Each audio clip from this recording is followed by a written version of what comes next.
Boa noite a todos. Hoje damos início ao estudo da Lei Complementar 214 de 2025, que regulamenta os novos tributos dessa reforma que nós tivemos sobre o consumo.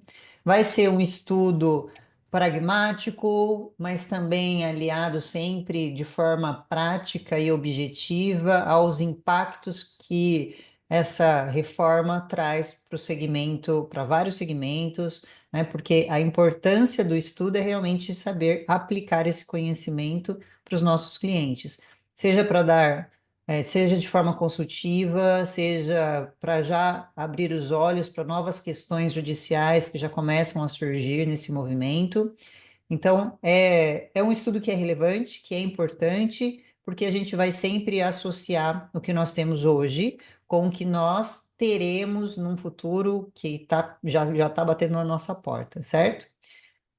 Nós temos um cronograma de estudos, porque é impossível esgotar o estudo da lei complementar em um único encontro, por isso aqui é indicativa de que esse é o primeiro, porque nós teremos outros encontros para tratarmos especificamente dessa lei, tamanha a importância. A Aline também vai falar no decorrer dessa aula sobre alguns outros PLPs que estão em tramitação para tratar de assuntos também importantes e que tem até uma correlação com o que nós veremos hoje, mas no momento oportuno ela fala para vocês. E assim que as outras leis complementares forem sendo publicadas, nós vamos sim tratá-las aqui igualmente, tá? Importante fazer um disclaimer aqui. A reforma tributária, ela está sendo construída nesse momento. Todos nós estamos na mesma linha de partida. Então, quem já tem anos de estudo, quem está começando agora, todo mundo está na mesma linha para sair para essa corrida, em relação ao sistema sobre o consumo.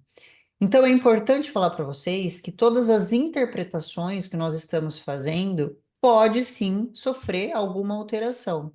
Porque nós estamos estudando no contexto atual. Então, hoje, dia 6 de março, nós estamos fazendo o primeiro estudo.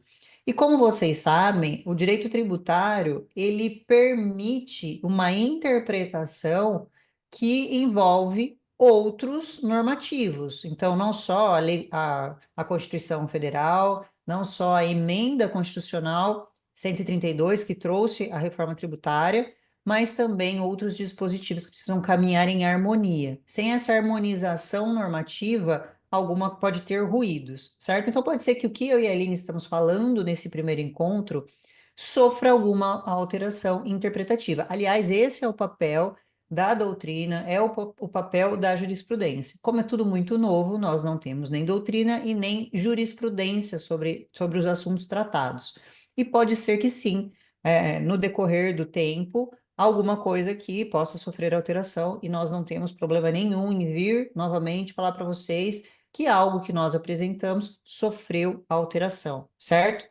Essas interpretações, é lógico que elas têm, né, uma construção de todo o arcabouço, que nós passamos aí na vida, eu e a Aline, são longos anos de estudo, não só de forma.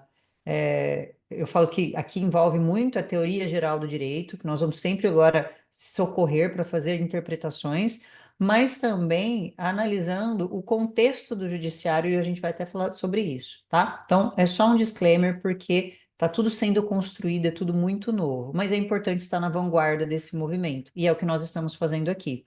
Estudando, tirando as nossas impressões, as nossas interpretações, trazendo para vocês, o que também é importante que vocês tragam as suas. Se em algum momento falarmos A ou B e você achar que é C ou D, traga aqui no chat, vamos discutir. Esse é o momento para isso, né? Importantes visões diferentes para construirmos um todo, todos juntos, certo? Exatamente. Bom, muitos de vocês, né, ou alguns de vocês, já estão fazendo trabalhos em relação à reforma tributária. Já tivemos a oportunidade de trocar essa ideia, né, em relação a esse trabalho, principalmente o de modelagem, que é um trabalho muito complexo. O que a gente vai falar hoje entra nesse trabalho, né, é a base, digamos, né, porque a gente vai falar aqui de fato gerador, de base de cálculo.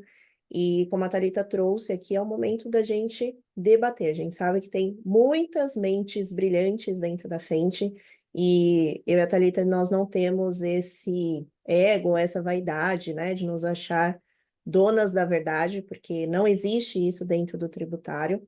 Vocês vão ver que dentro desse material, nós também nos preocupamos em trazer exemplos práticos, né? Já pensando em alguns cálculos, comparando com o que temos hoje, e até por isso a gente quis esperar para trazer esse estudo da lei complementar para que a gente pudesse realmente fazer esse paralelo, que é algo que é a nossa marca registrada, né? A gente não ficar ali abrindo lei e ficar lendo lei, porque isso não faz sentido.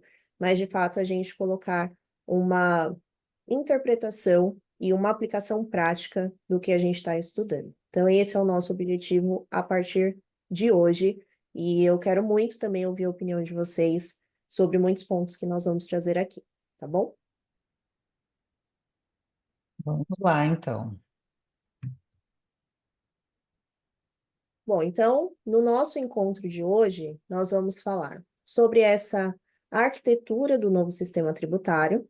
Então, a gente vai entender ali o detalhamento, né, dos tributos serão substituídos, o cronograma de transição, nós já passamos aí, né, várias vezes. Falaremos sobre a análise detalhada do fato gerador, então, o que configura a ocorrência do fato gerador para IBS e CBS, com exemplos práticos. Base de cálculo, então, como que a gente define, né, a base de cálculo e o método de cálculo, inclusive, incluindo operações, né, sem valor determinado, entre partes relacionadas, também está previsto ali na lei complementar. Alíquotas do IBS-CBS, então, para a gente compreender, né, as alíquotas de referência, alíquotas diferenciadas, os impactos nos setores da economia, beleza? Então, isso é o que a gente vai falar hoje, e já é muita coisa. Muita coisa. Então, observando aqui a arquitetura desse novo cenário tributário, né, a gente tem aqui alguns pilares que foram considerados. Então, a gente tem a neutralidade como um dos princípios ali gerais, né? Então, essa é um grande passo dentro da reforma tributária. Nós temos a questão da base ampla, quando a gente olha tanto para débitos quanto para créditos, né? Então, eu gosto muito de bater nessa tecla, né, que a base ampla ela não é só para créditos, mas é também para débitos. O cálculo por fora, então a gente tem as mesmas regras ali para IBS e CBS, aplicando então o cálculo por fora. Recolhimento no destino, né? E aí a gente precisa sempre lembrar que a gente vai precisar observar a alíquota municipal, e essas são as diferenças, né? As nuances que a gente pode ter. E a não cumulatividade plena, né, que está com ponto aqui de exclamação, porque a gente sabe que não é tão plena assim. Porém, todos esses pilares, eles já foram abordados em outros encontros, mas que permanecem, claro, dentro da Lei Complementar 214, porque essa é a essência da reforma tributária. Então, quando a gente teve ali o PLP sendo convertido na lei complementar, a gente segue pelos mesmos caminhos, ok? Vamos... Importante lembrar que esses estudos que estão, inclusive, nas aulas que foram gravadas e disponibilizadas para vocês inicialmente, esses são os pilares da reforma que estão contemplados na Constituição. Então, na Emenda Constitucional 132. Então, muita coisa aqui vocês acabaram já assistindo no curso gravado. Porém, agora nós vamos fazer também esse link da Emenda Constitucional com a lei complementar que vem regulamentar todos os institutos que a Emenda Constitucional ela previu essa competência, tá? Então, agora é esse momento. Então, linkar as questões constitucionais com as leis complementares, até porque as leis complementares nos traz a regra matriz de incidência tributária, e é aqui que nós vamos ver se esses elementos, eles contemplam todos os requisitos constitucionais, sob pena de já enxergarmos possíveis questionamentos judiciais por ilegalidade ou inconstitucionalidade, tá? Então, por isso que é importante a gente ter um fundamento técnico verticalizado sobre o tema. Não só, eu sei que aqui nós temos muitos contadores também, mas eu também preciso falar das questões para os advogados, e aí a importância de parcerias, vocês podem fazer várias parcerias nesse sentido. Agora é um momento muito delicado, né? Agora que tudo está sendo construído, é que nós começamos a enxergar novas teses tributárias. Eu acredito que essa é a nova década de ouro, né, do contencioso, mas o contencioso ele caminha lado a lado com o consultivo, porque tudo que é novo demanda análise e interpretação. E quem vai fazer são vocês, advogados e contadores, tá? Perfeito. Vamos lá. E por falar de regra matriz de incidência tributária, hoje eu até fiz um post explicando o motivo de estudarmos a regra matriz de incidência tributária. Talvez esse termo seja mais familiar para quem é advogado, né? Essa é uma nomenclatura que é muito comum no nosso meio, por conta de um doutrinador chamado Paulo de Barros Carvalho, que trouxe essa fórmula para identificarmos a ilegalidade e a inconstitucionalidade de um ato, não só da hipótese, que é aquilo que está previsto na norma, mas a consequência dessa hipótese que é por exemplo, a lei, gente, é uma hipótese, ela é abstrata, ela está lá. A gente pode ou não materializar essa hipótese, que é aí quando nós falamos da ocorrência do fato gerador. Então, quando a gente materializa a hipótese, nós temos a ocorrência do fato gerador e as consequências, que é pagar o tributo. Então, aqui a gente vai ter quem tem que pagar o tributo no consequente e quanto eu tenho que pagar de tributo. E aí nós temos base de cálculo e alíquota. Em relação à hipótese, aqui a norma ela vai prever qual que é a materialidade, ela vai prever quando eu tenho que pagar e onde eu tenho que pagar. E essas questões foram alteradas de forma significativa com a reforma tributária, tá? E aí, em relação ao critério material, ele também, nós temos duas figuras. A materialidade, ela fica visível através de um verbo transitivo, que pode ser direto ou indireto. Por que transitivo? Porque eu preciso de um complemento. E agora a gente vai ver exatamente a regra matriz do IBS e da CBS.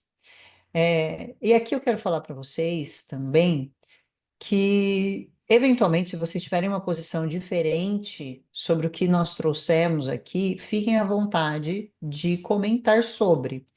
Como eu e a Aline sempre falamos, nós não somos donas da verdade, nós estamos realmente construindo isso com a experiência que nós carregamos, com a bagagem que nós carregamos e com um estudo diário do que está sendo publicado. Então, se vocês observarem, eu já falei isso para vocês, eu sou a louca do digital, então eu tenho aqui na minha mesa a norma aqui escrita, comentada e rabiscada.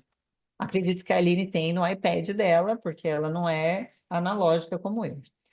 Bom, e aqui falando especificamente da regra matriz de incidência tributária, eu vou passar de forma geral sobre esses critérios, porque depois nós vamos ver de forma verticalizada cada um desses critérios, inclusive mencionando qual é o dispositivo da lei complementar, tá? Então não se preocupem agora com os dispositivos da lei complementar, apenas em entender a visão geral dessa regra matriz.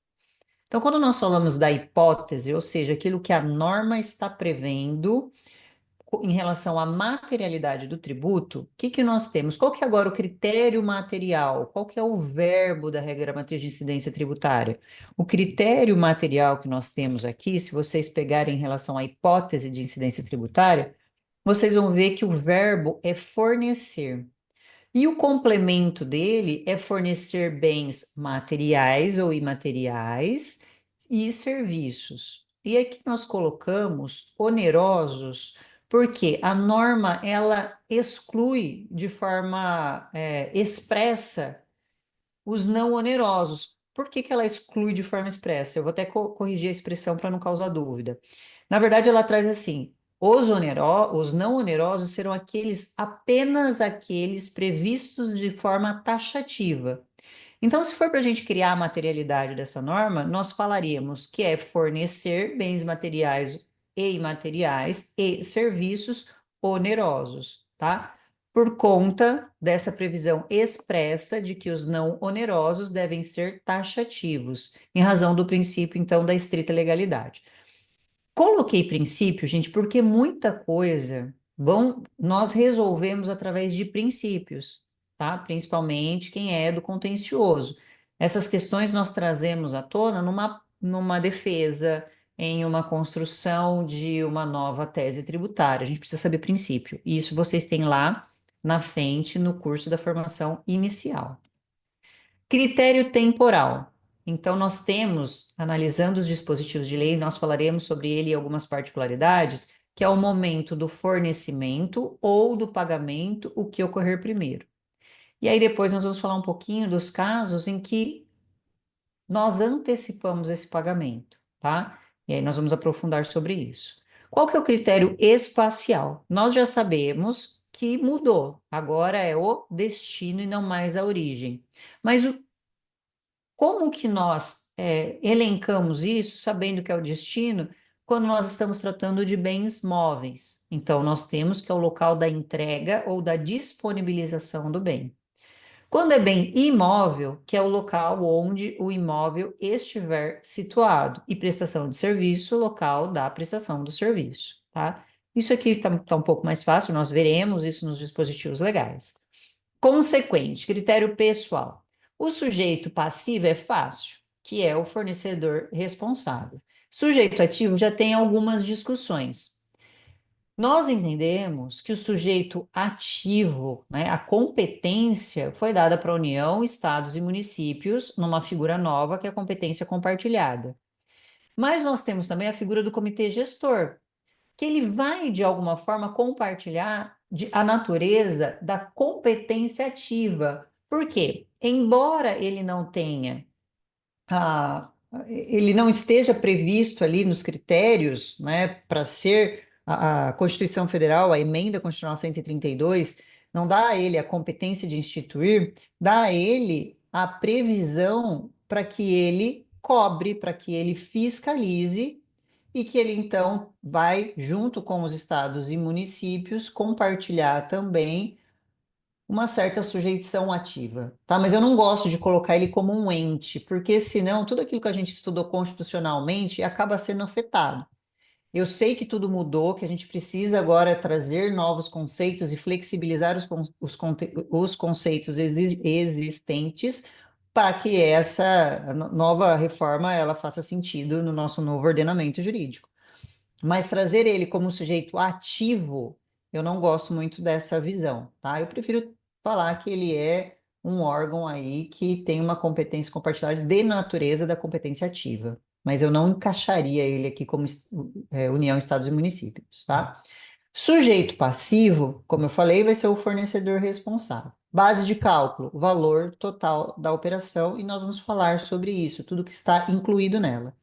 E a alíquota, gente, esse é um festival, né?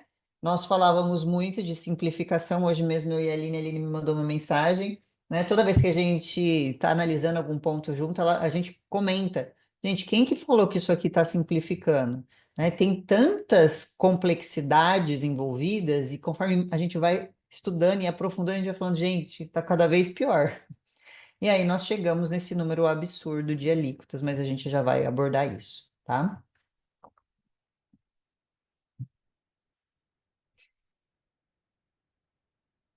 Tá mudo, amiga. Voltei. Então, um dos princípios que temos aí quando a gente fala de reforma tributária é o princípio da neutralidade, né? Então, inclusive na última aula que nós tivemos com o professor Jefferson, ele falou uma coisa que eu achei muito boa, que na reforma tributária o que vai separar os homens dos meninos é saber a não cumulatividade. Por quê? Foi um dos pilares, né, da reforma tributária.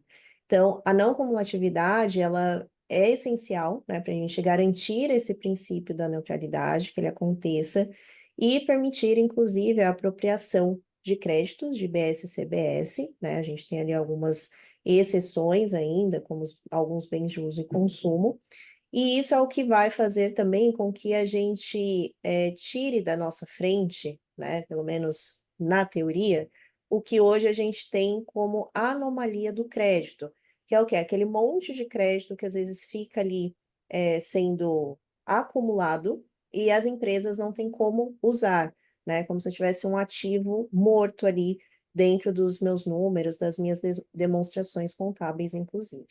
Então, até a gente coloca aqui no material, né, que ao contrário do sistema de creditamento, por exemplo, de PIS e COFINS, em que a alíquota integral ela era aplicada sobre o valor do insumo, independentemente do recolhimento da operação anterior, com o CBS isso já vai ser diferente. Então, o crédito ele passa a ser restrito àquilo que foi efetivamente pago, tá? Então, aqui, coloquei esse exemplo de PIS e COFINS, né, porque a gente acaba lidando mais com essa anomalia de crédito, inclusive, com PIS e COFINS do que ICMS.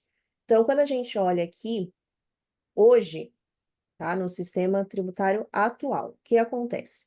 Então, se eu tenho um fornecedor que ele é do Simples Nacional, e eu sou adquirente do lucro real, que é o único regime tributário que me permite aproveitar créditos hoje de PIS e COFINS, eu vou aproveitar sobre a minha alíquota cheia. Então, o cara lá do Simples Nacional, ele pagou, né, aqui a gente colocou como exemplo, 1,8 de PIS e COFINS no DAS, mas eu, adquirente, vou aproveitar 9,25, alíquota cheia, tá? Então, aqui eu estou aproveitando mais créditos do que de fato houve um recolhimento. E isso aqui, ele vai um pouco contra mesmo o princípio da não cumulatividade, né? Por mais que, por um lado, a gente tenha um regime beneficiado, onde a ideia é, de fato ele ser mais competitivo, ter um regime diferenciado de apuração, mas quando a gente olha estritamente o princípio da não cumulatividade, realmente não está certo, né? Vamos ser justos aqui também. Então, esse é um primeiro ponto. O segundo ponto é quando eu também adquiro de um fornecedor do lucro presumido. Então, esse fornecedor ele pagou 3,65 de PIS e COFINS, mas eu, como adquirente do lucro real, vou aproveitar 9,25. E no lucro real fica, então, elas por elas. Então, o que nós precisamos fazer aqui? A gente precisa fazer um trabalho agora para homologar fornecedores que garantam o crédito ainda na sua integralidade, principalmente, né, para essas empresas que hoje são do lucro real. Como que a gente precisa observar qual é o óculos que a gente precisa usar agora?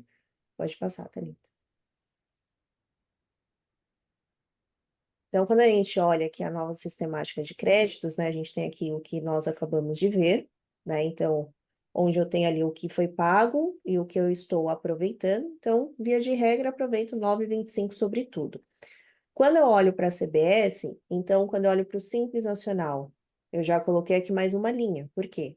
O Simples Nacional, ele pode agora fazer a apuração por dentro do DAS, ou seja, né, ele vai continuar recolhendo como ele recolhe hoje, não tem nada que ele vai recolher separadamente, a não ser a questão do sublimite e tudo mais, né, que ainda a gente precisa entender como que vai ficar. Mas eu, adquirente, vou poder aproveitar créditos no limite daquilo que ele pagou. Então, se ele pagou 1,8, aproveita 1,8. Agora, se ele decidir recolher fora do DAS, né, ter a apuração ali normal de BS e CBS como os demais contribuintes dos outros regimes tributários, então, considerando aqui que ele pagou 12% de CBS, eu aproveito crédito de 12.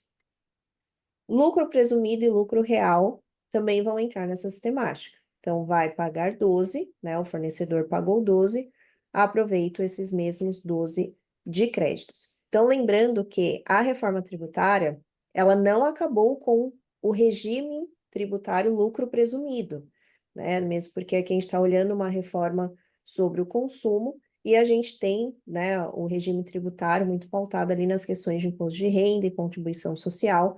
Então, isso continua, né? Vida que segue ainda normalmente nesse sentido, pelo menos por enquanto. Mas o que muda é a apuração de PIS e COFINS. Então, antes eu tinha um regime que não me permitia aproveitar créditos de nada e me dava uma alíquota menor. Agora, ele me permite créditos, mas também traz uma alíquota maior, ok? Então, vejam que são muitas mudanças, né? Hoje até postei exatamente esse quadro, né? E falei, né, o que as pessoas acham que é, quando a gente pensa PIS e COFINS versus CBS, o que as pessoas acham que é? Ah, unificou PIS e COFINS, vai ter uma alíquota de 12 com possibilidade de crédito. E isso aqui é o que realmente é. Então, quando você pega uma empresa lucro real, para você entender os impactos, principalmente daquilo que ela compra, né, nos créditos, isso aqui faz toda a diferença, tá? Então, não é simples, tão simples quanto parece, e continha de papel de pão também não funciona. Tem que olhar ali, linha por linha, das entradas, das aquisições de cada empresa. Pode passar. E aí, pensando em fato gerador, né? Então, ali a gente entendeu um pouco dessa sistemática de débitos e créditos. Então, a gente sabe que o fato gerador é o evento que dá origem à obrigação tributária, tá? Então, IBS e CBS, eles incidem sobre todas as operações onerosas. E aqui a gente está vendo tudo que estava previsto lá no PLP 68, tá? E a gente vai ver o que foi para a Lei Complementar 214. E aqui, para fins de segurança jurídica, né, quando a abrangência da incidência de BS-CBS, o PLP incluiu um rol exemplificativo, né, de operações que ficarão sujeitas ali ao IBS-CBS. Então, aqui ela traz alienação, inclusive compra e venda, troca ou permuta, dação em pagamento, alocação, né, que a gente já falou também várias vezes, né, por exemplo, alocação, que até então não era tributada pelo ICMS, por exemplo, passa a ser tributada pelo IBS, doação onerosa e por aí vai, tá? Pode passar.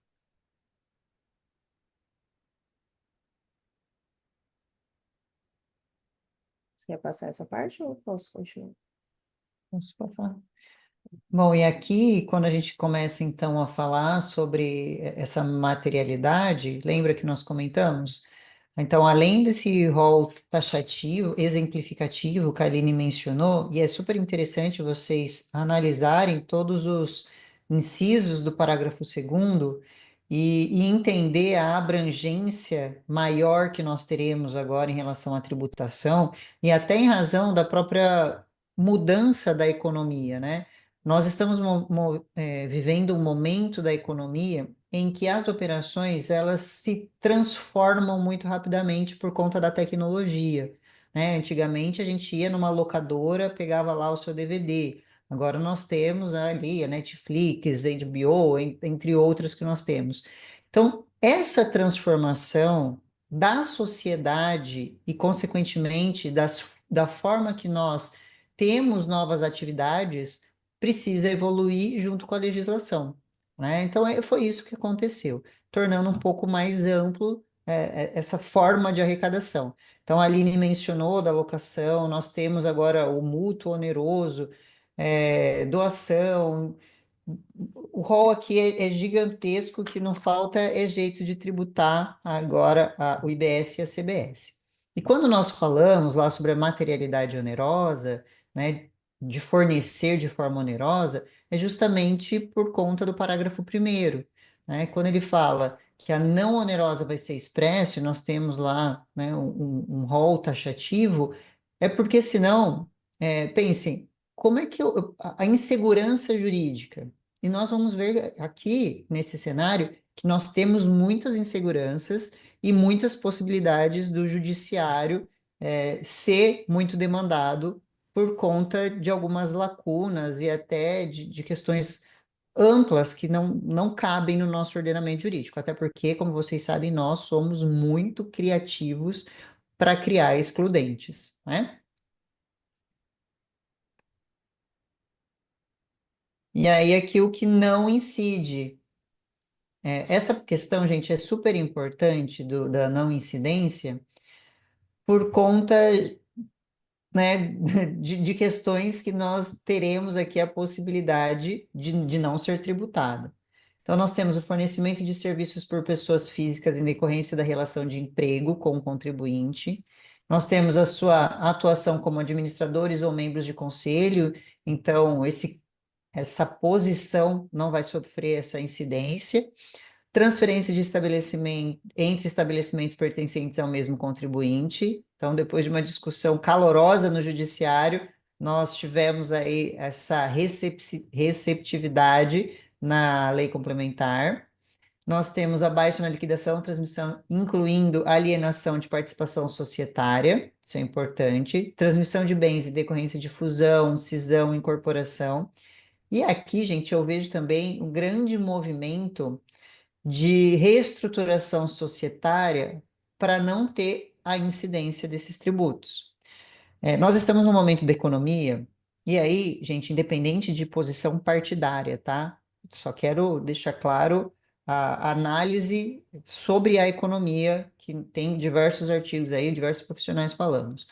Em razão do momento que nós estamos passando, que temos sim um agravamento na nossa economia, é muito comum, se você olhar a história para trás, que nesse momento nós tenhamos um comportamento de empresas que estão tendo dificuldade ser comprada, né? Ou empresas que estão com dificuldade de crescimento se juntar a outra empresa que está também caminhando nesse sentido para que juntas se fortaleçam. Então, a gente está falando de fusão. Então, é um momento que essa atividade é comum. Então, quando a gente está com uma economia que está um pouco mais balançada, né, nós estamos vendo aí dólar subindo, Selic subindo, é muito comum esse movimento. Então, aqui é importante a gente estar atento às consequências de uma não incidência, até para trazer como um fim de planejamento societário, tá? Mas não é o tema da nossa aula. Rendimentos financeiros, exceto quando incluídos na base de cálculo de regime específico de serviços financeiros.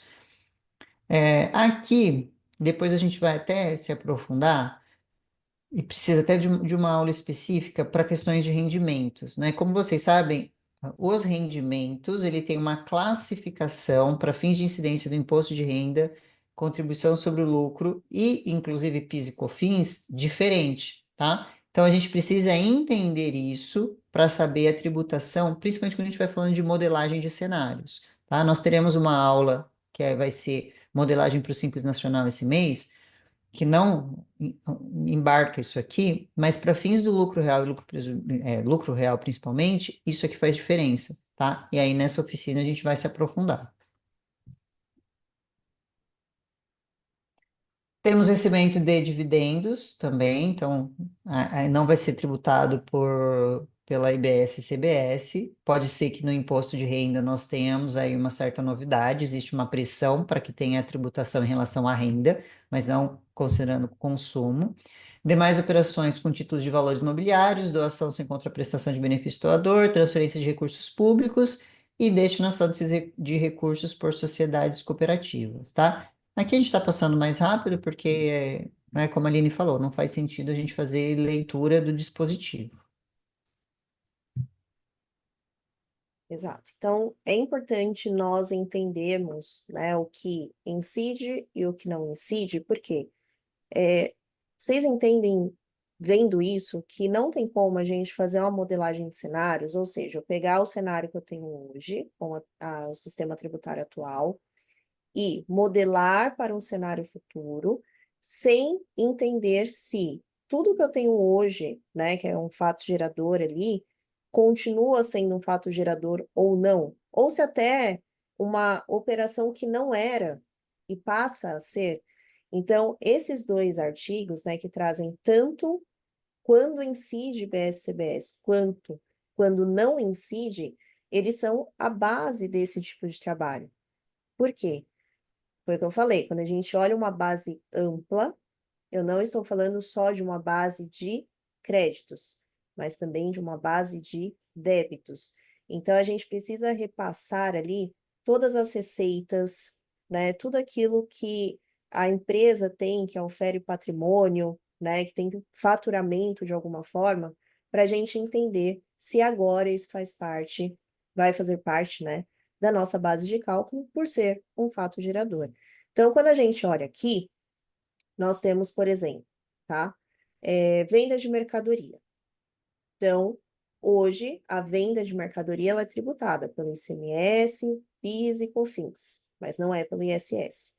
Quando a gente olha esse novo cenário, a gente tem o IBS, né, que é a junção ali do estadual e municipal tributando essa operação, e CBS. Então, hoje, uma operação que eu tenho, tá? Então, vamos pensar aí, chegou um cliente, e esse cliente ele tem uma prestação de serviço, tá? Ou a venda de uma mercadoria, né? A gente pode olhar essas duas linhas. Então, o que eu preciso entender? Que agora tudo isso entra na caixinha do IBS. Então, a venda de mercadoria e a prestação de serviço entra nessa mesma caixinha. A locação, por exemplo, que antes, né, ou melhor, agora, né, não é tributada por ICMS e ISS, passa a ser tributada pelo IBS. PIS, COFINS, CBS já, né, já era PIS, COFINS, continua CBS. E a transferência de mercadorias, né, eu coloquei aqui o ICMS como não, porque a gente tem toda essa discussão, né, se tributa, não tributa, transferência do crédito, enfim. E aí agora para o IBS já fica claro que a gente não vai ter essa tributação, CBS também, PIS e COFINS a gente já não tinha, porque não aufere receita, tá? Então esse quadro é só para vocês entenderem como a gente precisa analisar as nossas operações separadamente. Tanto a minha base de débitos, quanto a minha base de créditos. Então, não dá para eu pegar aquele resumo de CFOP, sabe, que eu mostro para vocês, e aplicar uma nova alíquota. Isso não é efetivo, isso não vai te trazer um cenário real.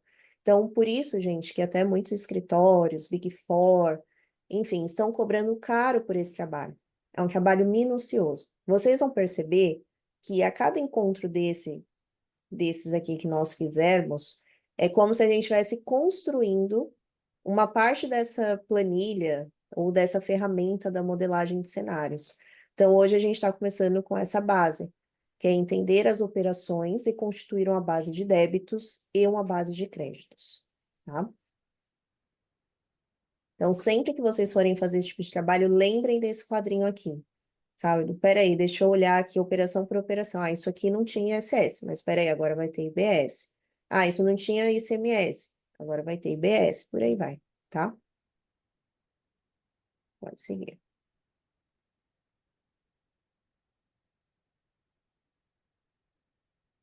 Bom, Esse aqui é um ponto delicado.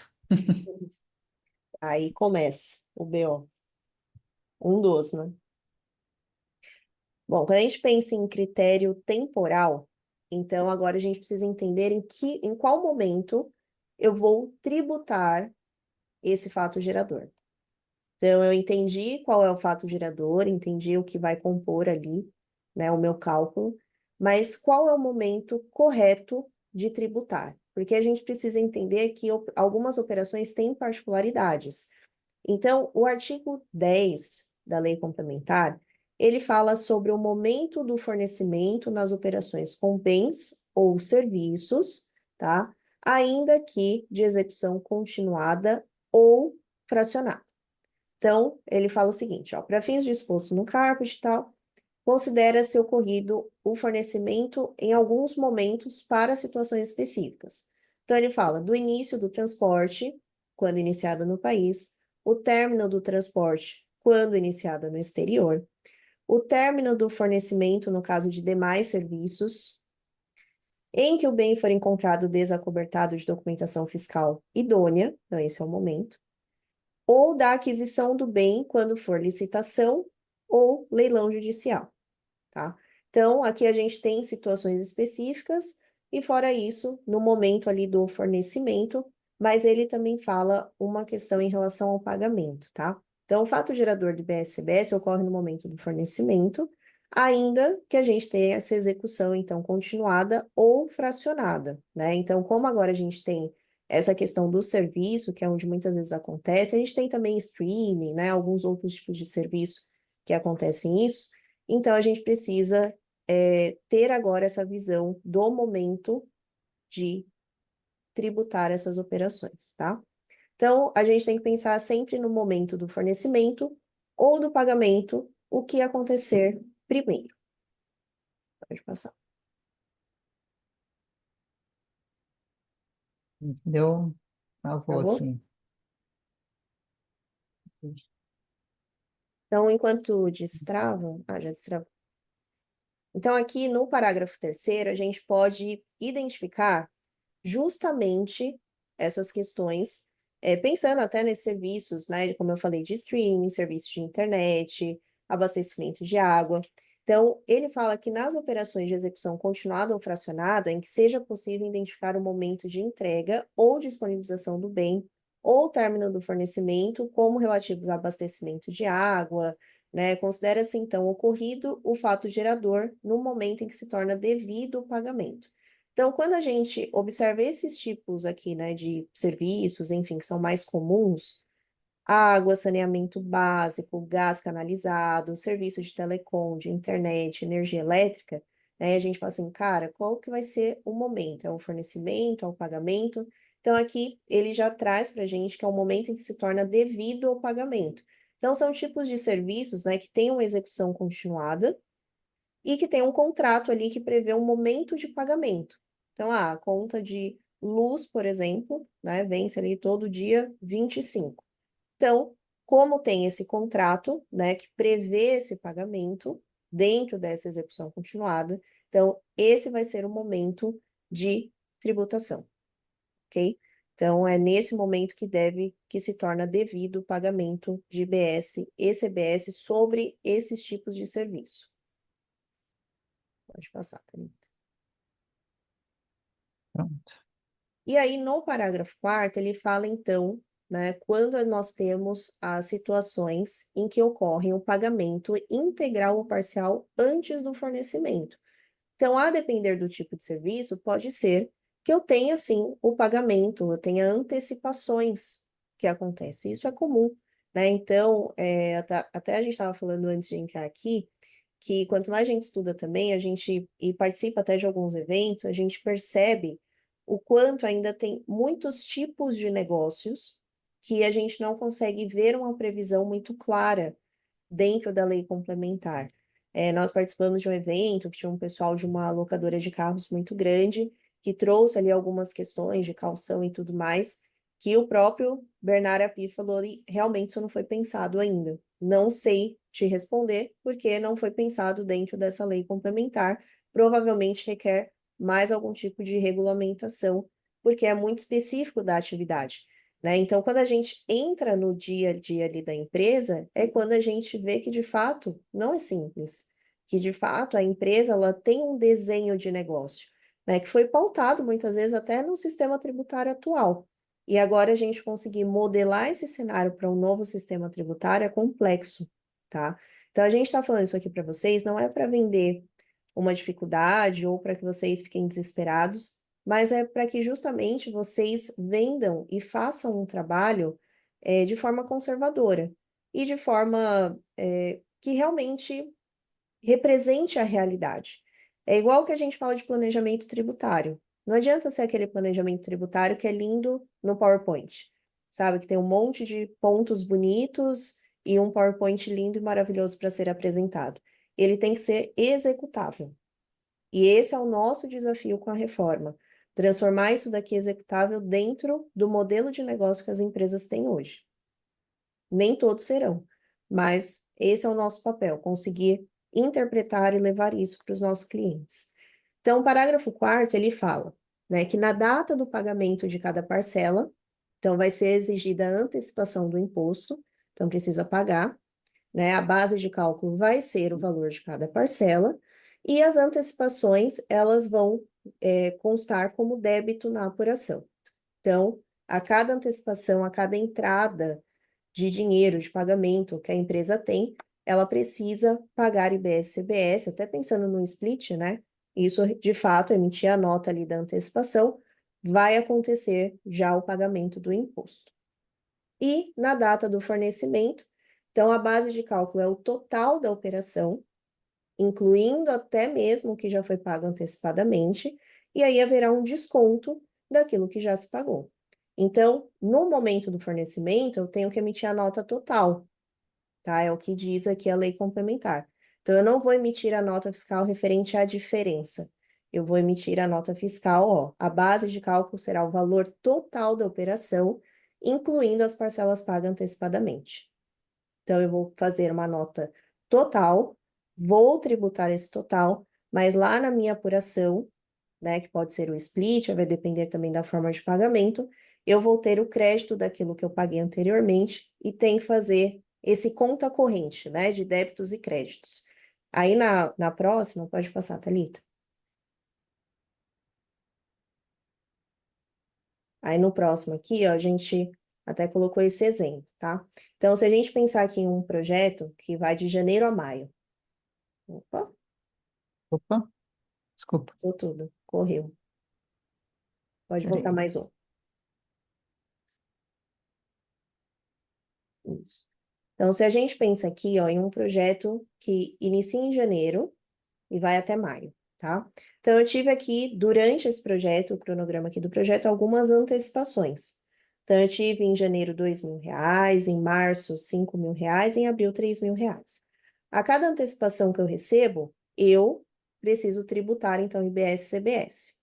Então, no final aqui desse projeto, esse cliente já havia antecipado R$ 10.000 e o imposto correspondente, que foi tributado, que foi recolhido, foi de R$ 2.800.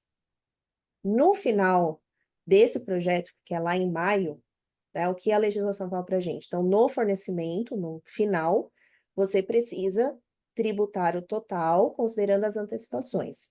Então, é um projeto total, ele tem um valor de R$ 15.000, e ele antecipou 10, certo? Então, peguei aqui R$ 15.000, apliquei IBS CBS, tenho aqui um débito do imposto de R$ 4.200, mas eu já recolhi 2.800. Então, isso está como um crédito lá para mim, né? Vou descontar e vou recolher a diferença, tá? Mas na emissão da nota eu preciso considerar o todo e não só a diferença daquilo que eu tenho. Pode passar, Thalita.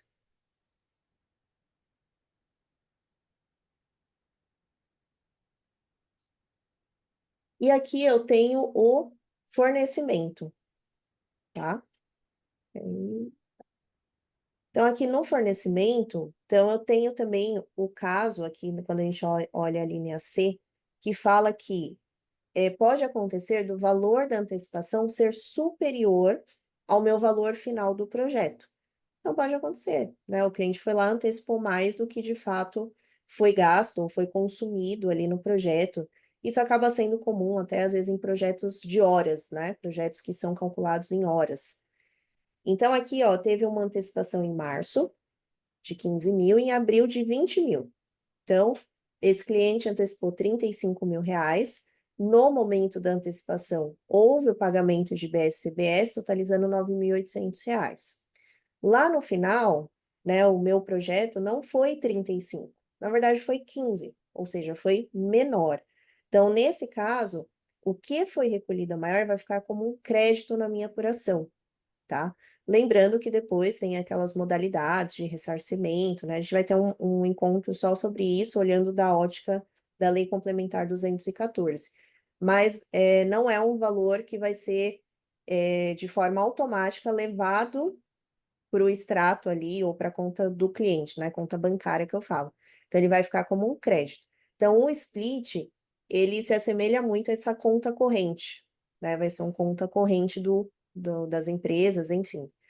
E esse crédito, tudo aquilo que ele antecipou e não consumiu ao final desse serviço, vai ficar lá esperando uma próxima operação para ser utilizado, ou ele entra na hipótese de ressarcimento, tá? Então, isso para mim, né, essa sistemática aqui que eu mostrei para vocês, que está previsto lá no artigo 10, para mim demonstra que realmente as empresas elas ficam encurraladas, num bom sentido até, para que não tenha sonegação, né? Então, assim, até o pagar a mais e depois você ressarce isso, do que a empresa ter a possibilidade de pagar menos. Até tem, né? Na linha B ela fala que pode ser que a antecipação seja menor, você recolhe a diferença, como mostramos, mas aqui, por via das dúvidas, isso que você pagou a mais vai ficar como um crédito lá para você, tá bom?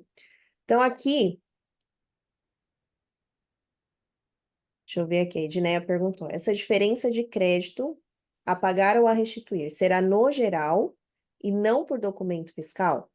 Olha, aqui, dentro da legislação, né, ele dá a entender que vai ser na apuração.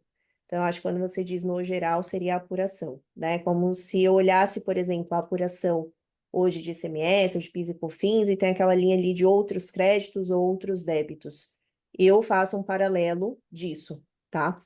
Mas quando que a gente vai saber? Quando a gente conseguir ver, né, o precioso programa do split, porque então até então a gente tem essas hipóteses. Então, fazendo um paralelo do que temos hoje e do que interpretamos aqui, eu entendo que é isso, tá, Edneia?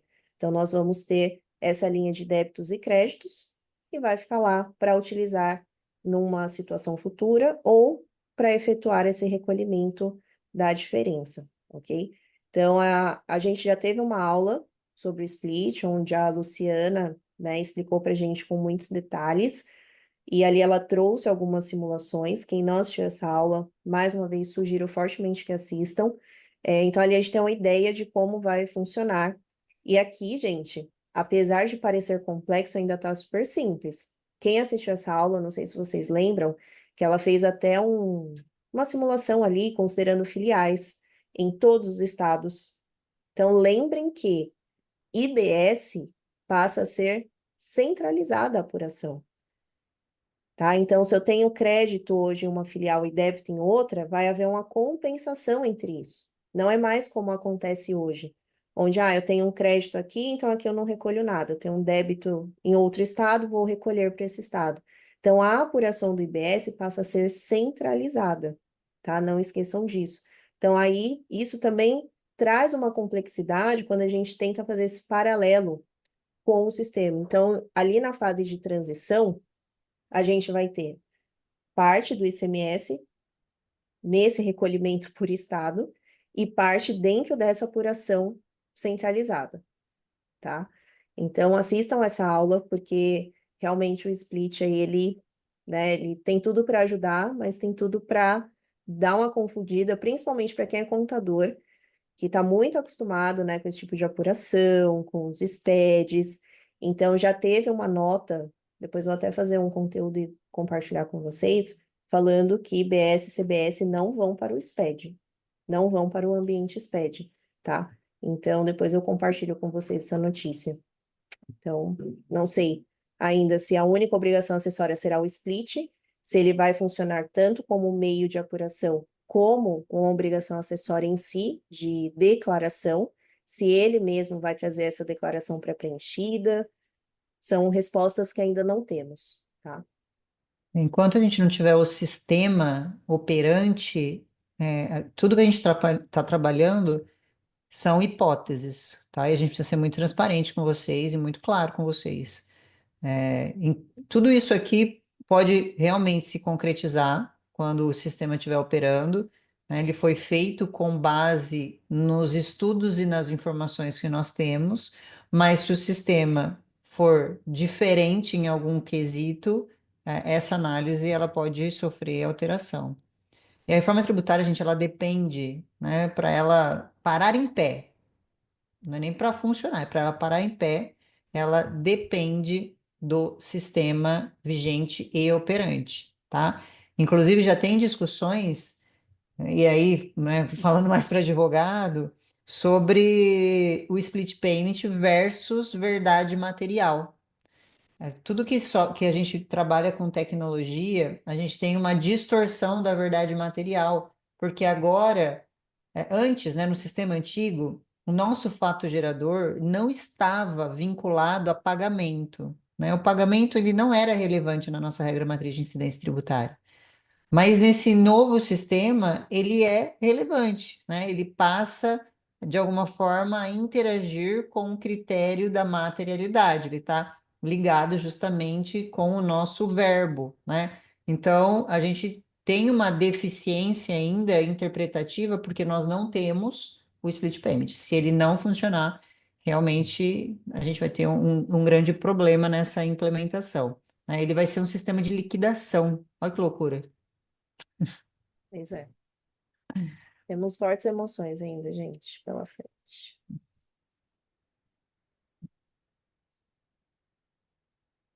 Pronto.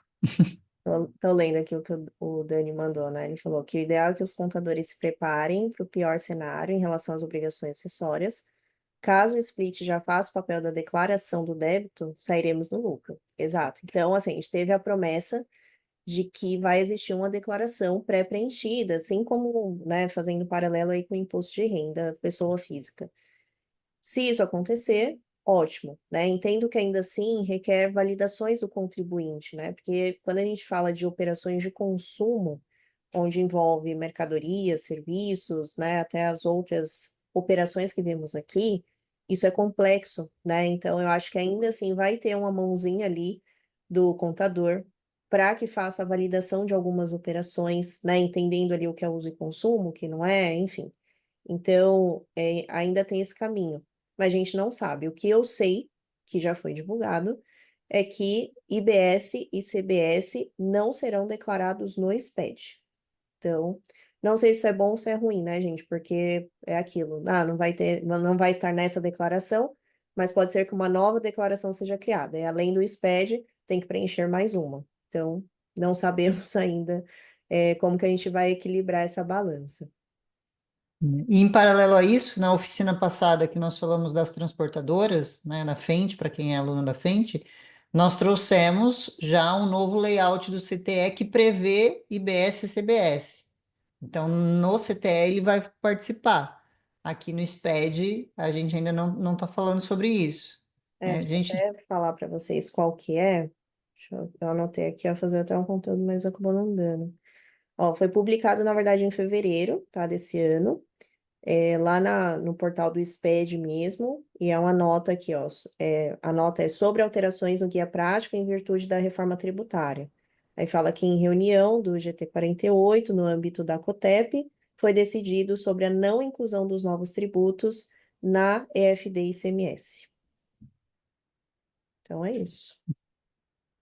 veremos os próximos capítulos, vamos acompanhando. Inclusive, Eline, relevantíssimo esse assunto. Uhum.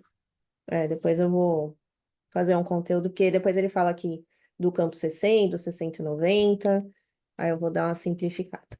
Mas voltando aqui, Jaqueline, teremos mesmo muito trabalho, e é engraçado, né? A gente está com a lei complementar na mão de 500 artigos e ainda tantas perguntas. Eu acho que eu não sei também se isso é motivo de alegria, mas vamos lá. Fato gerador. Então, pensando aqui um resumo, na verdade, do que a gente viu, né? Então, na venda de mercadoria, ocorre no momento da entrega do bem ao comprador, na prestação de serviço, via de regra, na conclusão do serviço ou pagamento que acontecer antes, né? E mesmo que o pagamento seja parcelado, ali no fornecimento, né, a gente tem que ver se esse total em relação às antecipações e tudo mais, aqui na verdade seria antecipação, correto, tá? Se foi cumprido ali o valor total do contrato. E nos serviços continuados, né, o fato gerador ocorre no momento do fornecimento, que pode ser definido em contrato. Então, ou do pagamento também, como nós vimos ali no parágrafo terceiro. Então, essas questões de serviços, né, em relação ao fornecimento, pagamento, requer análise de contrato. Por isso que quando a gente fala, inclusive, desse trabalho de modelagem de cenários, a gente vem tratando muito sobre essa questão de contratos. Análise de contratos, principalmente a longo prazo. Então, eu tenho contratos de fornecimento de serviços, né? De software aqui, como é o caso, que é comum, né, em grandes empresas. Então, a gente tem que avaliar como que isso vai acontecer, qual que é o momento da tributação, né? E se você tem um cliente que também tem uma empresa de software, por exemplo, cabe essa análise para ele, né? Então, aquele que está fornecendo também é impactado, porque é a sua base de débitos, né? A sua base de tributação.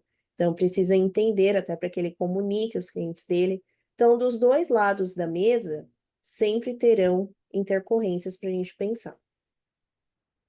Pode passar.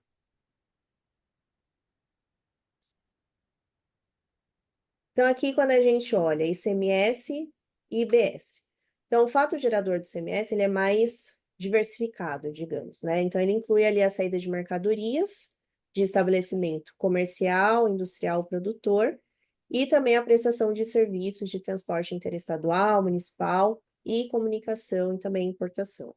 Quando a gente olha para o IBS, a gente já tem uma simplificação, né, na unificação do momento do fato gerador do fornecimento, independentemente também da natureza específica da operação. A gente viu ali o caso do transporte, mas só se ele iniciar fora do país, mas isso acaba simplificando um pouco, né? Porque essa também era a ideia da reforma tributária, a gente colocar todo o consumo dentro de uma caixinha só.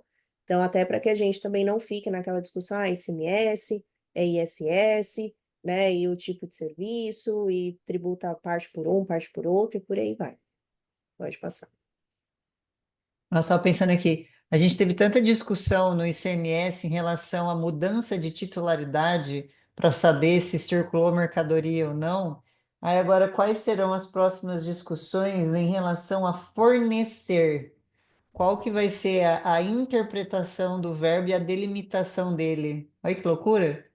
Né? Quanto tempo a gente discutiu a circulação, né? A mudança de titularidade? Inclusive, essa foi o fundamento da tese que não incidiria ICMS na transmissão, na transferência de mercadoria entre os mesmos, né? Mesmo titular. Aí agora, qual que vai ser a nova discussão? A discussão também permeou por conta do destacado, né? Agora, a reforma tributária, a gente ficou anos discutindo isso no tema 69, e agora a gente não tem mais essa discussão e não é mais o destacado, né? A gente ficou discutindo para falar que era. Aí vem a mudança e fala assim, então tudo que o judiciário demorou 30 anos discutindo a tese do tema 69 não é mais é daqui para frente legislador. Bem-vindos O ao ISS tributário. tem, né, assim, o conceito de serviço em si, de conclusão do serviço, enfim. Então, teremos ainda muitas interpretações e discussões. Então, quando a gente olha aqui o ISS, então a gente tem como fato gerador a prestação de serviços, né, aqueles que estão listados lá no anexo da Lei Complementar 116, o imposto sendo devido no local do estabelecimento do prestador ou, na falta dele, né, no local do domicílio do prestador, exceto em algumas hipóteses, né, que causam também várias interpretações e discussões que já foram, né, muito discutidas também no judiciário, que estão previstas lá no incisos específicos do artigo 3º da mesma lei. Quando a gente olha para o IBS, ele já amplia o conceito, né? Porque ele abrange ali tanto bens quanto serviços, como eu falei. A gente sai dessa necessidade de ficar interpretando se é ICMS, ISS, coloca tudo numa mesma caixinha e também tem ali uma lista, né, taxativa, de serviços e também dos fatos geradores que nós já vimos ali. Então, isso também é um facilitador. Nossa, lembrei de outra. A gente ficava discutindo na lista de serviços, serviços congêneres. Ah, verdade, Eu Tchê. tinha um monte de discussão sobre isso, ou se o serviço era fim ou meio. Eu tive que ajuizar uma vez, eu trabalhava para uma multinacional, no escritório que atendia uma multinacional, e ela fazia o serviço de silvicultura, que era um serviço meio, e também tinha a questão do congênere. E a gente distribuiu mais de 300 ações em todos os municípios que ela tinha isso. Você acredita que meu TCC da faculdade foi sobre atividade meio para ISS? Porque na época eu trabalhava na Vivo, né? Que era telefone, não, já era Vivo nessa época. E, cara, a gente tinha, assim, muitas ações sobre isso, sobre alguns serviços de instalação, enfim, de habilitação, por exemplo, de linha, porque a empresa, né, ali no caso, entendia que era um serviço meio, não fim, logo não deveria ser tributado pelo ISS. E até parte desse trabalho que eu fiz, o TCC, foi usado em algumas ações que a empresa teve ali, foi super legal. Mas foi uma pesquisa bem, assim, chata até de fazer, porque é difícil, na verdade, porque na época não tinha muito material falando sobre isso, né? Então foi, agora que você falou que eu lembrei, tinha até esquecido. Mas foi um trabalho bom, depois preciso achar. E Legal. PIS e COFINS versus CBS. Então, nós temos aí, né, como PIS e COFINS, a receita bruta oferida pela pessoa jurídica, e para a CBS, a gente tem como fato gerador a operação, né, com bens e serviços, enfim. Então, a gente vai mais para frente ver também um comparativo, né, de base de cálculo, isso também nos deixa, assim, um pouco mais claro. Então, a gente sempre precisa seguir esse caminho, né, gente? Então, primeiro entender o que é o fato gerador. Então, o que é fato gerador, o que é tributável para a IBS, para a CBS, né? E depois a gente entende, então, como que a gente calcula a base de cálculo, tá? Então, É esse caminho que a gente tem que percorrer até nesse trabalho de modelagem, tá? Então, para quem quer executar esse trabalho, é super importante que vocês acompanhem essas aulas e vão construindo esse passo a passo, tá? Não adianta eu simplesmente entregar uma planilha para vocês se vocês não entenderem esses passos, sabe? Do que eu, tá, peguei a planilha aqui e eu consigo fazer vários cálculos com essa planilha, mas quais são os passos que eu preciso seguir, o que precisa ser analisado? Então, para cada cliente que vocês pegarem, é importantíssimo vocês terem esse checklist, sabe? Peraí, deixa eu entender todas as operações dessa empresa. Todas. Aquelas que estão no resumo do CFOP, aquelas que estão no balancete, aquelas que você vai conversar internamente com os responsáveis. Então, você precisa ter uma visão muito ampla do que acontece lá dentro. Deixa eu passar. Aqui sou eu? Posso falar? Bom, base de cálculo. Aqui a gente acabou já tendo uma visão geral da base de cálculo quando nós passamos pela regra matriz de incidência tributária, mas nada mais é que o valor que a gente vai aplicar a alíquota para definir o montante do tributo devido, né? Aquilo que deve ser pago. E aqui nós temos, né, lá no artigo 12 que nós falamos, né, então o critério quantitativo, que vai ser o valor total da operação. E aqui, o que seria o valor total da operação? Então, lá no parágrafo primeiro, nós temos em seus incisos tudo que tem que compor isso. Então, os acréscimos decorrentes dos ajustes do valor da operação, juros, multas, acréscimos, encargos, descontos concedidos sob condição, depois frisem esse inciso, a gente vai falar dele mais para frente. Valor de transporte cobrado como parte do valor da operação. Então agora não tem mais desculpa, tudo compõe. E ela prevê também aquilo que, obviamente, não compõe. Então, o que que não integra a base de cálculo? IBS, CBS não vai compor a base de cálculo, o IPI também não, descontos incondicionais, então os descontos condicionais sim compõem, os incondicionais não compõem. Os reembolsos, os ressarcimentos, e aqui, gente, um detalhe super importante, inclusive para vocês orientarem os clientes de vocês. Os reembolsos e os ressarcimentos, eles têm uma condição para não compor. Precisa estar em nome de terceiros, tá? Então, você que é advogado, que teve uma despesa com o seu cliente, por exemplo, essa despesa, né, esse valor de reembolso, você precisa ter uma nota fiscal em nome de terceiros. Senão ela vai compor a base de cálculo. Então é importante vocês já orientarem o cliente de vocês nesse sentido. E aí lá no inciso 5, nós temos também que não vai incidir, não vai compor a base de cálculo ICMS, o ISS, o PIS e o COFINS, tá? Que são os dispositivos da lei. E depois, mais para frente, a Aline vai falar para vocês o oposto. Se a CBS e o IBS vai compor a base de cálculo dos tributos que existem. Porque até aqui a gente está falando assim, não integra a base de cálculo do IBS e CBS, o ICMS, ISS, PIS/COFINS, a própria IBS, CBS e o IPI. Agora, e o inverso? IBS e CBS vai compor os tributos existentes, ICMS? Então, a gente vai falar sobre isso também. Na ocasião que nós falamos um pouco sobre essas questões, quando saiu a emenda constitucional e nós gravamos, nós até trouxemos um posicionamento, né? Nós falamos, olha, né, tá obscuro aqui, então nós acreditamos que incidiria, né? Na época até o Elvis, na aula passada, trouxe esse assunto, né? Ela falou, Thalita, você falou que incidiria. Então, naquele contexto. Agora a gente vai falar um pouquinho sobre isso mais adiante.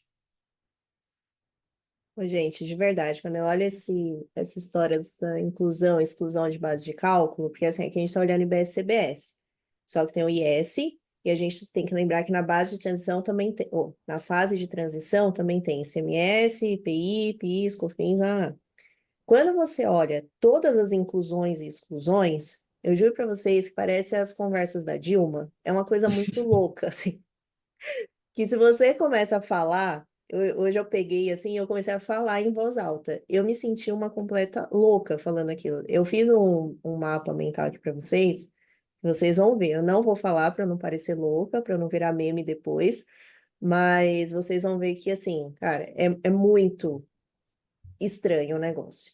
E vocês vão ver que, assim, olhamos o fato gerador, agora a gente está entrando na base de cálculo, e a gente tem que olhar tudo que inclui e exclui da base de cálculo.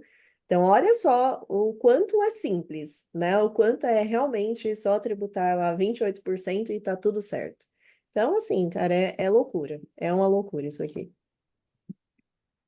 E aí a gente tem também a base de cálculo dos fornecimentos não onerosos. E aqui o negócio, gente, começa a ficar em um nível interpretativo e, e de presunção que assim, ainda vai precisar de regulamento do regulamento. Por quê? Ele fala assim lá no parágrafo 4º. A base de cálculo corresponderá, então, em relação aos fornecimentos não onerosos, tá? A base de cálculo corresponderá ao valor de mercado dos bens ou serviços entendidos como o valor praticado em operações comparáveis entre partes não relacionadas nas seguintes hipóteses. Então, na falta do valor da operação, operação sem valor determinado, valor da operação não representado em dinheiro, tá? E operação entre partes relacionadas. E, gente, e aqui começam as presunções. Valor do mercado. Baseado, qual que é a referência? Qual vai ser a referência? Né? Porque aquilo que eu acho que é valor de mercado, para o outro pode não ser. Então, quem vai determinar isso? Aí vem mais. Operações comparáveis entre partes. Em comparáveis são assim palavras tão abertas, né? Não tem um conceito fechado. Então, ao meu ver, precisa haver alguma coisa regulamentando de forma taxativa, porque a gente vai ter problema de constitucionalidade aqui, né? Lembra que eu falei? Hoje, na nossa sistemática, nós temos que o pagamento, a base de cálculo, ela é complemento do nosso verbo na materialidade. Senão, tudo isso vai ficar tão vago que vai ter o que não vai sobrar questões para o judiciário. Então, assim, de novo, né, nós estamos trabalhando com o que temos hoje. E o que tem hoje é bem aberto e omisso em vários pontos, tá? Inclusive confuso em outros. Então, a gente está trabalhando com o que nós temos hoje para mantê-los atualizados, mas ainda vai ter outras definições, outras regulamentações, e a gente vai trazer de igual forma, tá? Uma loucura isso. Bom, então na prática, né, aqui tem um comparativo entre o ICMS e o IBS, por exemplo, né, para vocês verem como que a gente tem que pensar na base de cálculo. Então, quando a gente olha lá a Lei Candir em relação ao ICMS, a gente tem que compor a base de cálculo, né, os acréscimos, juros, multas, descontos condicionais, frete, seguros e taxas, o próprio imposto, né, aí a gente tem o caso do IPI, que vai incidir quando for para consumo final, e descontos incondicionais. Na verdade, o IPI não entra, né? E os descontos incondicionais também não entram. Para a IBS, é tudo isso menos, né? O próprio imposto, o IPI e os descontos incondicionais. Então, quando a gente vai fazer o comparativo, né? Então, eu tenho a operação hoje que é tributada pelo ICMS, quero saber quanto eu vou pagar de IBS. Então, a gente precisa fazer esse cálculo do líquido, né? Que é o que nós também vamos ensinar para vocês dentro das aulas de modelagem, tá? Por quê? Eu não posso simplesmente pegar ali o valor total da operação e aplicar a nova alíquota. Eu preciso chegar no líquido, tirar o ICMS que está calculado ali dentro da própria operação e depois sim aplicar o IBS, tá? E tem que ver também se é uma aplicação que incide, não incide IPI na base, para a gente tirar. Então, vejam que são muitas particularidades, tá? Pode passar, Thanita. Tô rindo para não chorar. É que a gente só colocou uma definição, né?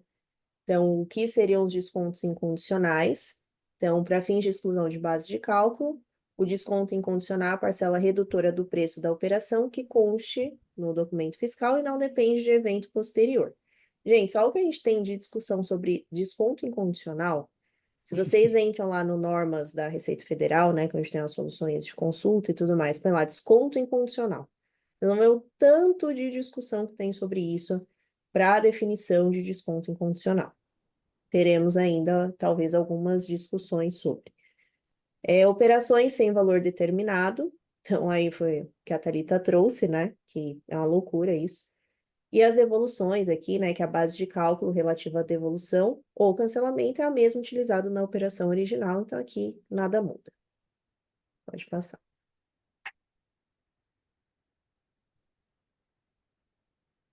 Aí aqui, enquanto a gente estava estudando, né, eu fui fazendo aqui esse quadro, justamente comparando, então, a base de cálculo, né, com inclusões, exclusões e os descontos incondicionais. Então, quando a gente olha IBS e CBS, né, pelo menos, para ser menos caóticos, eles são gêmeos nessa questão. Então, a gente tem a mesma base de cálculo, que vai ser o valor da operação, né, que é o valor integral cobrado ali pelo fornecedor. Temos também a inclusão nessa base de cálculo, né, de acréscimos referente a ajustes de valor da operação, juros, multas, acréscimos, tudo mais. E o que que eu vou excluir dessa base de cálculo? Então, aqui a gente tem o próprio IBS e CBS, incidência na operação, o IPI, os descontos incondicionais, o ICMS, tudo que a gente já viu ali no artigo 6º. E os descontos condicionais também não fazem parte, então, é uma parcela redutora que consta no documento fiscal e não depende de evento posterior. E aí, o ponto é, né, a gente conseguir realmente enquadrar dentro desse conceito, né? A gente pegar ali, ver um desconto e falar assim, não, ele é incondicional, logo não entra na base de cálculo de BS e CBS. Aí a gente tem o ICMS, né, que hoje a base de cálculo inclui, inclusive, o montante do próprio imposto, como vimos. Não há exclusões expressas, né, na legislação que permite deduções, e também não há menção específica quanto aos descontos incondicionais. O ISS, que é a base de cálculo é o preço do serviço, em alguns casos inclui o material, o fornecimento de material, em outros casos exclui, tem a dedução do material, então precisa observar lá na lei complementar como ela traz isso, e não há menção em relação aos descontos incondicionais. Já para PIS e COFINS, a base de cálculo é a receita bruta ou faturamento, enfim.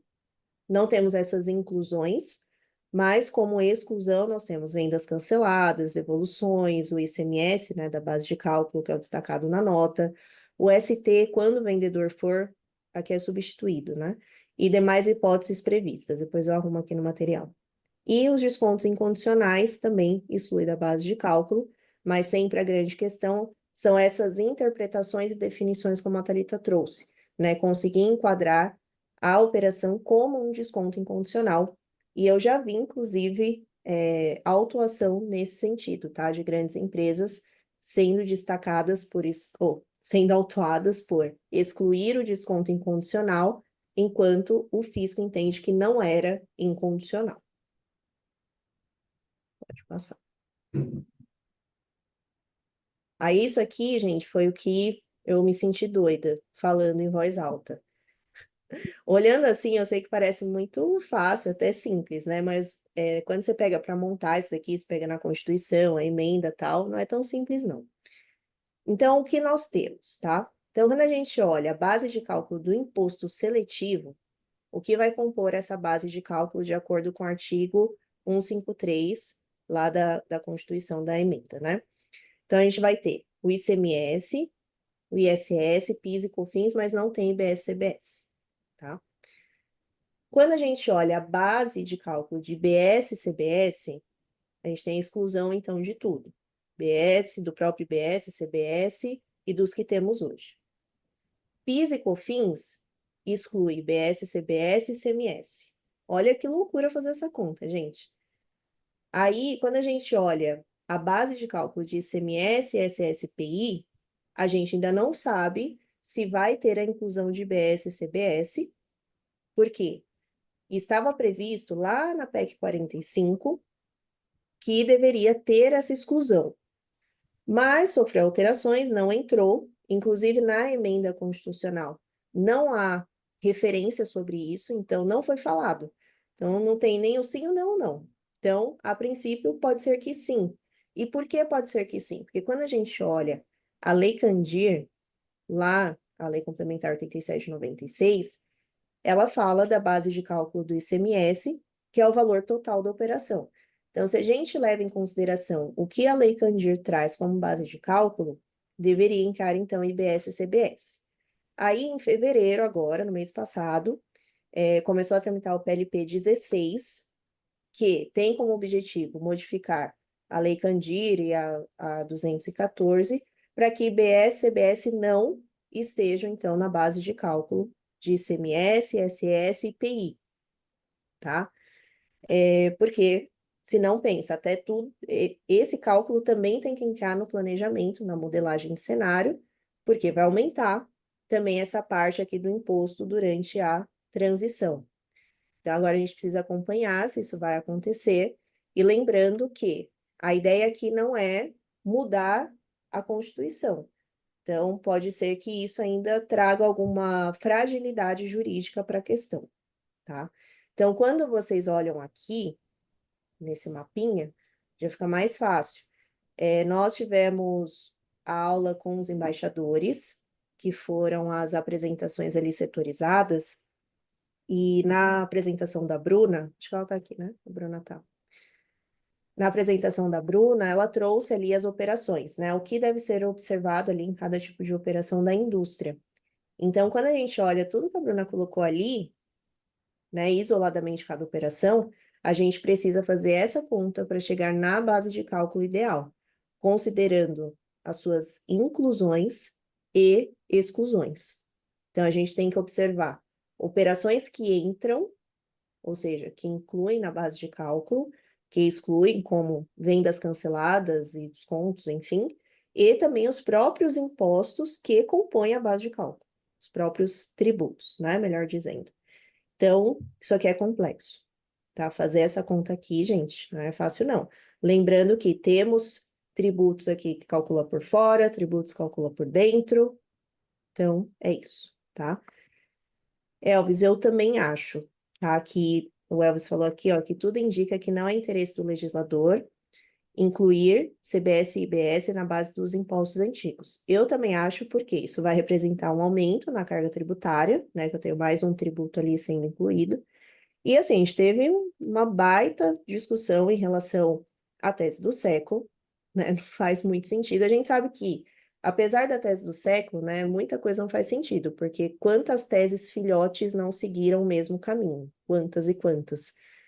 Mas eu também acho que, se a gente analisa a proposta da reforma tributária, realmente não faz sentido. O que levantou essa lebre e causou realmente estranheza é que isso estava previsto na PEC e foi retirado, né? Estava previsto já para não incluir, foi retirado.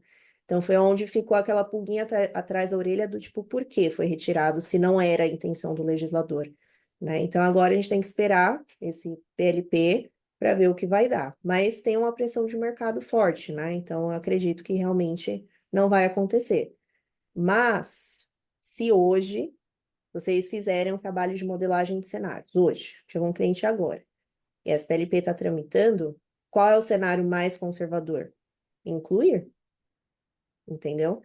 Então, por isso que a gente fala que esse tipo de trabalho, o ideal é vocês venderem ele como um projeto meio que a longo prazo, de pelo menos 12 meses, porque muitas coisas vão mudando. As modelagens de cenário, as primeiras, elas estavam sendo feitas com alíquota, por exemplo, de 8,8 de CBS. Como agora a gente já tem uma previsão de uma carga tributária maior, esses 8,8 já viraram 12, entendeu? Então, por isso que é um trabalho que sofre atualizações. Por isso que tem que cobrar caro, porque demanda muitas horas, e você vender esse tempo de acompanhamento para o cliente também faz diferença. Tá? E até é por isso, gente, que antes de aprofundarmos nas oficinas de modelagem, nós precisávamos ter a lei complementar para entender essa regulamentação e trazer para vocês um cenário mais palpável, para não ficar muito na hipótese, na possibilidade de. Então, por isso que agora nós vamos começar a ver essas questões. Sei que alguns de vocês, principalmente quem adquiriu só o curso da reforma, estava ansioso após a apresentação ali do Gustavo, foi uma excelente aula, para ter materiais, para ter planilhas, né? Vieram, nos questionar, mas é que precisávamos passar por esses momentos, né? Para entendermos a materialidade, para entendermos essas inclusões e exclusões da base de cálculo, para ir amadurecendo mesmo o nosso repertório jurídico para conseguirmos entrar nessas questões mais práticas, né, e técnicas também falando. E até aproveitando, né, na ocasião, Elvis, que nós gravamos, quando nós falamos da inclusão, era justamente por conta disso, né? Nós tínhamos uma PEC que foi convertida, que teve ali a publicação da emenda constitucional, e por conta dessa retirada, o burburinho de que teria a inclusão, né? Ainda que o espírito da reforma tributária fosse em sentido contrário, mas a gente não pode esperar muito boa fé no nosso Brasil, principalmente quando é questões legislativas, tá? Então é por conta disso. Eu, particularmente, com base em pouca coisa e muito mais no meu sentimento, eu acho que ficou estranho, né? Terem tirado. Me deu a impressão do tipo, vai que passa, né? E ninguém questiona muito. E aí, agora que começou a ser questionado, né? E começou a ter uma pressão do mercado do, peraí, eu já vou ter um aumento da carga tributária aqui, mais a inclusão desses tributos, aí, aí sim começaram a tramitar um novo PLP para falar sobre esse tema. Eu achei estranho, né? Eu acho que se não era a intenção desde o começo, não tinha por que ter tirado. Mas são, e como diz, como a gente fala internamente, são hipóteses. Vamos lá.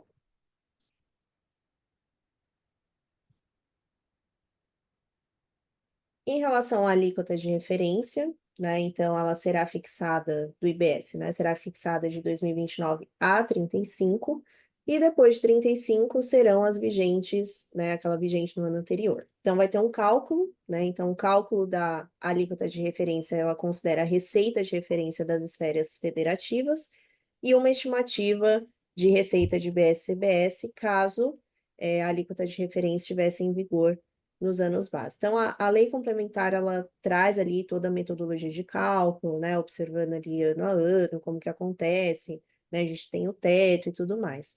Então, claro que a gente ainda tem pendências, né, em relação a isso, como as alíquotas municipais, por exemplo. Então, mais um ponto para esse trabalho de modelagem, né? Então, a gente calcula ali alíquotas estimadas, né, porque a gente ainda não tem as alíquotas finais, né, pensando em municípios.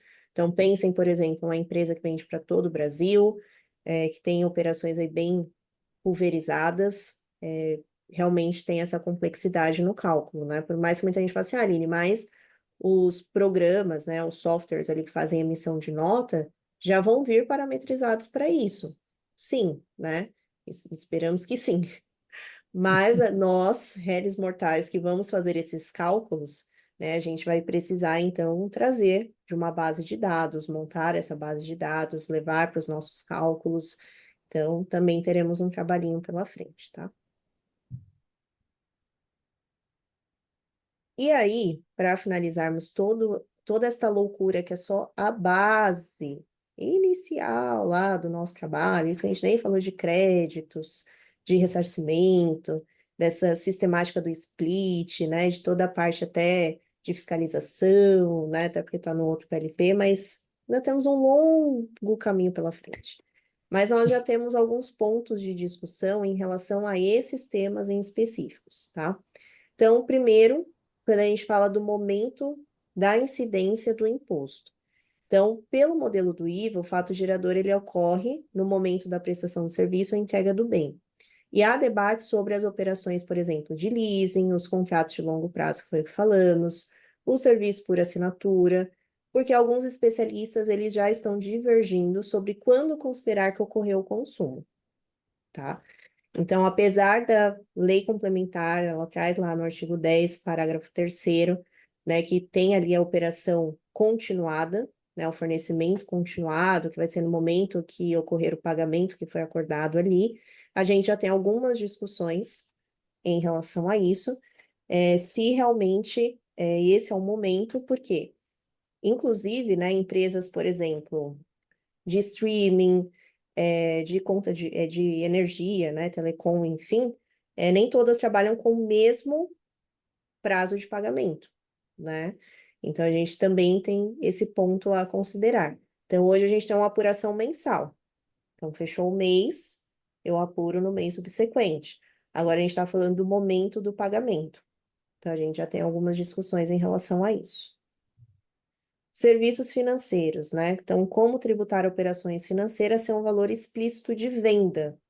Então, a Thalita até falou, né, que a gente poderia ter até uma aula sobre essas questões de operações financeiras e tudo mais. Então, tem discussão sobre a inclusão da margem financeira das operações bancárias, por exemplo, como base de cálculo. Então, tem muitas operações financeiras hoje que não são tributadas ou são tributadas de uma forma diferenciada. A ideia é que ainda tenham alíquotas, né, regimes diferenciados, mas como a gente teve essa mudança de base de cálculo e fato gerador, essas operações também entram nessa discussão, tá? Posso continuar? Inclusão de tributos na base de cálculo. Então, haverá o cálculo por fora, ou seja, não tem mais a inclusão do tributo na própria base. E alguns especialistas discutem se esse modelo pode gerar redução do contencioso ou criar novos problemas na transição, que é exatamente o que estávamos falando aqui, né? Então, quando a gente olha só IBS e CBS é uma coisa, mas e quando a gente entende que talvez IBS e CBS vai compor a base de outros como ICMS? Aí a gente, isso daí, se realmente passar, é contencioso, Vai tá para o certo? contencioso, né? Aí é chuva de ação, né? Reembolsos e repasses, então, Thalita explicou também como diferenciar receitas efetivas de valores meramente repassados, como taxas administrativas, por exemplo. Tem também a questão que a Thalita trouxe, que é importante, né, que a despesa esteja em nome de terceiros. E serviços de intermediação, como os marketplaces, terão também a base de cálculo diferenciada ou entram também na base de cálculo ali quando a gente entende do fornecimento, né? Então, como que vai acontecer isso? Pode passar. Nossa, essa questão é bem complicada, viu? Do marketplace. É o que está movimentando a economia atual. Tem uma indústria que é cliente nossa, a Believe, e ela vem batendo recorde atrás de recorde de faturamento. E agora, justamente por conta do marketplace. Exato. E mais um. E aí nós temos os setores com regime diferenciado, e isso aqui nós já até falamos em outra ocasião, né? Então, por exemplo, saúde, educação, transporte públicos, que terão alíquotas reduzidas, mas como definir exatamente quais serviços se enquadram? Então, quando você fala assim, ah, Aline, mas tudo que é educação, ok, qual é a definição? A gente sabe que dentro do tributário, gente, essas definições são muito importantes. Eu gosto muito do exemplo, né, do evento que nós fomos, que tinha uma farmacêutica, quem já ouviu, né, vai ouvir de novo. E eles têm ali uma linha de produtos oncológicos. Parte dos produtos entraram na redução, parte não, enfim. E até o que eles trouxeram foi o seguinte: a gente não consegue agora fazer um estudo de mercado, uma projeção de mercado, porque a gente não consegue entender qual foi o critério para alguns produtos entrarem e outros não. E a lei, né, complementar também, ela não traz isso, ela não explica o critério. Se é ter sei lá, um componente específico, não tem essa explicação. Então é tudo muito superficial, né? Então isso acaba impactando também para que os mercados consigam projetar novos produtos, né? Para que eles consigam pensar em novas inovações, né? Estudos, tecnologia na área. Deixa eu ver o que mais. Possibilidade de guerra E fiscal oculta. antes da Aline concluir, é importante só fazer um parágrafo. Vocês viram que em vários momentos nós falamos de questões, de insights e até de reflexões que vieram, né, na participação de eventos. É por isso que a gente bate tanto na tecla para que vocês participem do Tax Day. O Tax Day é um evento em que nós fazemos, né, o possível para conectar todas essas transformações, né? Uma visão de quem está dentro da empresa, uma visão de quem vai fiscalizar essa empresa, uma visão de de quem está construindo as interpretações, né? Nossa, que é operadores do direito. Então, é um lugar realmente muito rico para você estar na vanguarda, para você identificar os próximos passos, conhecer estratégias que estão sendo feitas, né, ali no coração das empresas, além da possibilidade, obviamente, de se conectar com tantos tributaristas excelentes que frequentam o Tax Day, né? Frequentam porque vai na primeira edição, na segunda, na terceira, e entendendo a relevância está sempre presente, né? Nós temos a participação é muito incrível, e ali uma vez nos surpreendemos que um desembargador nos parou dentro do evento para se apresentar. Falou que ele viu um anúncio, ele achou interessante e ele foi participar do evento. Então, realmente é um evento que tem um público bastante diferenciado. Então, faço uma forcinha para vocês estarem lá. Exato. E também, para a gente concluir aqui, possibilidade de guerra fiscal oculta, então a gente sabe que também esse foi um dos pilares da reforma, né? Acabar com a guerra fiscal. Não sabemos se foi feito da melhor forma, mas a gente sabe que isso sim vai impactar muitos estados, e existe um receio, né, de que esses estados, então, impactados, eles comecem a fornecer algum outro tipo de incentivo, que não um benefício fiscal, mas talvez um benefício até financeiro. Então, essas conversas já rolam nos bastidores, existe esse receio, existem estados aí que já deram a letra que talvez isso aconteça, então, né, também pode ser que isso movimente o mercado já de uma forma diferente, né? Então, hoje, o planejamento que a gente faz, pensando em talvez tirar a empresa de onde ela está para levar para outro lugar, pode ser completamente impactado por isso, certo? Acho Bom, que analisamos. isso. Então, hoje, a nossa ideia foi passar por esses pontos referente a fato gerador, base de cálculo, o momento ali da incidência da tributação. Vejam que, apesar de serem pontos, assim, que tratam de uma forma inicial ali, né, do imposto, do IBS, CBS, enfim, são pontos já extremamente complexos quando a gente tenta colocar uma aplicação prática, né? Então, pensando ali numa empresa, numa indústria, principalmente, né, que tem operações muito diversas, pra vocês terem ideia, eu particularmente já trabalhei com indústrias, quando eu olhava ali o resumo de CFOP entre entradas e saídas, tinha, sei lá, 70, 80 operações. Então, a gente está falando de pegar cada uma dessas operações e entender toda a sistemática tributária do fornecedor, toda a sistemática da empresa para eu conseguir calcular créditos e débitos de forma adequada. Então, é um trabalho muito minucioso, né? Que realmente exige muitas horas, exige um estudo muito detalhado, mesmo para quem pretende usar softwares, né? Como o da Verot, da Ases também, que já tem as calculadoras da reforma, sempre essas particularidades precisam ser vistas e precisam ser também analisadas, tá bom? Então, não subestimem isso, porque assim como nós estamos aqui estudando, aperfeiçoando, eles também, né? Nós tivemos aí o lançamento até de um podcast que fizemos com o pessoal da Verity, e eles falam isso, né? Eles têm um time lá estudando reforma tributária, porém, são muitas atualizações, são muitas interpretações, né? E interpretação, às vezes, é muito particular. A ideia é que tenhamos a mesma, mas quando a gente fala de tributário, a gente sabe que isso nem sempre acontece. Bom, nós vamos interromper a gravação até para que vocês depois possam trazer alguma questão particular, se vocês quiserem, ou quiserem chorar pitanga aqui com a gente por conta das complexidades que nós teremos que enfrentar, aí vocês podem ficar à vontade.